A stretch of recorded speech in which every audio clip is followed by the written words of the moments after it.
பரமண்டலங்களில் இருக்கிற எங்கள் பிதாவே, உம்முடைய நாமம் பரிசுத்தப்படுவதாக.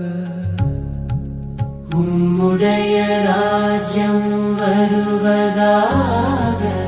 உம்முடைய சித்தம் பரமண்டலத்திலே செய்யப்படுகிறது போல பூமியிலேயும் செய்யப்படுவதாக.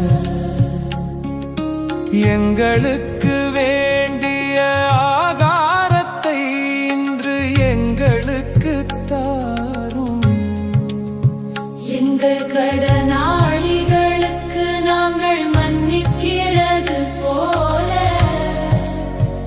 எங்கள் கடன்கள்